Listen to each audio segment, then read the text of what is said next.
right, so, and you already heard these, we got the Final Four coming up. So, and I really want to talk about, damn, Don, you good, Don? Yeah. The last I seen the game, it was in the first half, it was like 40-21. I was like, all right, y'all got this. We're going to talk about that Uconn victory over Duke from the game winner by Braylon Mullins. Mind you, me and Diesel about to play in our Volo game, shorty. All we hear is somebody screaming, watching the TV on the other end, like, yo, what happened? Said he hit a game winner. So it was a great comeback for Uconn, and y'all know the Kate and Booz are taking a lot of flack for his turnover. And I'm saying, how much blame do you give Kate and Boozer, or do you just give the blame to the whole Duke team? Because everybody just blaming Kate and Boozer for that one turnover, but Duke was up 10 with like 4 minutes left in the game. Yeah, I'll give him the blame on the turnover, but if you up by that much, it's the whole team. But on that turnover, the way it happened, he didn't have to dribble before he do the ball, because you know some people get the ball, they want to dribble the ball. He got the ball dribbled and try to pass. All he had to do was get it and throw it up the court. Just keep it the court, keep dribbling. The sports analytic answer the next week.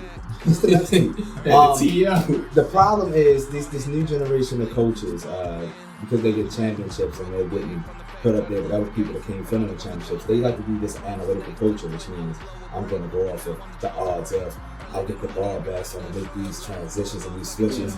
You switch your players out, you're not able to get them back in. Great players like Lenny Wilkins and Popovich used to have plays specifically set up for the players they had in. Just in case I can't get you back in, this person's going to take it out, we're going to go with this shot.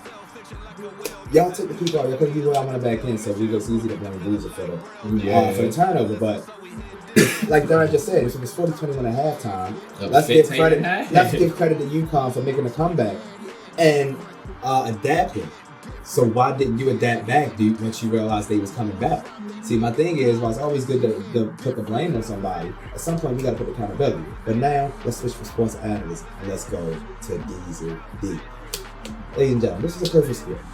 Why most believe this was douche? Yeah, there's no rumors spread out. People saying that Duke was going to win a championship. Duke don't win championships no more. We done seen Zion Williamson. We done seen Tatum. We done seen about 15, none of them ever won. 20 NBA players over the last 10 years. And they can get to as many Final Fours as they want to, but they ain't won a chip in years. They need Coach K back. I bet y'all heard Smitty said it yesterday on the podcast, DDOA.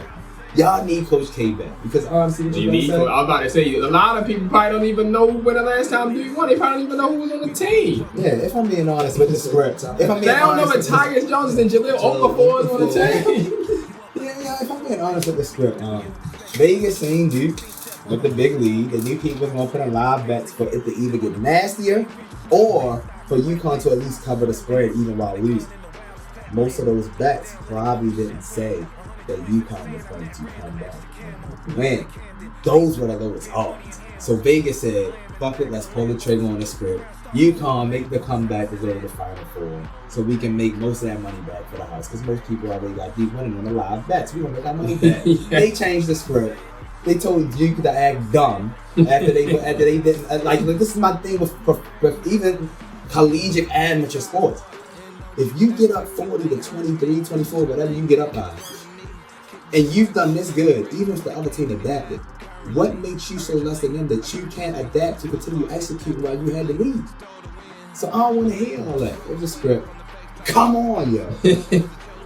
And like you were saying, and this is the thing, like you see that even with Duke and North Carolina, the two rival schools that people talk, the two most popular schools that people talk about. We seen what happened in North Carolina tournament. Hubert Davis ended up getting fired. They didn't search for a new coach. And now you just see what happened. And John Shire has been a good successor since he took over Coach K. But guess what? They ain't winning. That's when people started getting the idea that, they need Coach K back. The same thing in college football with Alabama. For Nick Saban, Y'all start to really realize how good y'all got it. It's like the saying says. How good y'all always think the grass is greener on the other side, but sometimes it's greener because that shit fake. Come on, bro. Come on, yo. Which leads us into our Come on, yo. Alright, so I got a couple come on, yo. When to come on, yo, y'all boy Tiger Woods eat the stage. Yo, what the hell, man? Tiger, he was texting one of his new white girls. He said, you seen the He's looking at him. He said he was texting. He's looking at his phone. I didn't even see the video. I just seen that he said he was warming up for the little digital baseball thing, and he was playing. And then the next day, he said he was in an accident. I was like, what the hell is going on? I'm just gonna say, come on, Leo, and I'm gonna just do this little tad bit. You know how sometimes you see movies and you see like those things where when people start to come out of the limelight, they start doing dumb shit so they can get a little bit of exposure. That's what this looks like. This look like people. We already been on all the podcasts and all the sports center saying it's over for Tiger. He never won another major again. He's done with him. And at some point, he got to come to the realization it's really over. But even a 1% of ego will make him tell himself, damn it, I'm Tiger Woods. I need these niggas to know me. Hey, even if y'all watch Jim Carrey on Liar, the man beat his own ass in the bathroom. Hey, if you can make it look believable, people will believe anything. So that's all I'm gonna say, bro. Yeah. All right, and there's another come on, yo. I wanted to say, I don't know if y'all seen. It was just April Fools. I don't know if y'all seen the Wizards call an April Fools prank on the person with the hat goes out. First of all, why are the Wizards even doing it to somebody? Y'all down that bad that is the Wizards doing it to somebody. You sure it was the Wizards or was it just the mascot? Because they said it was the mascots, and like they had the Phoenix Suns mascot. Then it was upper mascots. But it was in DC. The game where Paul George scored 39 points. And we trying to figure out if he's back or not. I seen a couple people get caught up yesterday by a couple posts on X where niggas was saying Melo was signing with the Lakers. It was the one that said Dwight was coming back. I immediately seen that shit and was like, yo, y'all can't be so gullible. This man Dwight made his own post and said he signed a deal with WWE. And he was in the comments saying congrats with the hand raised fire emoji. And this man Dwight said, yeah, me and Triple H worked out a SummerSlam deal. What the fuck? Who's gonna fight, Johnny, bro?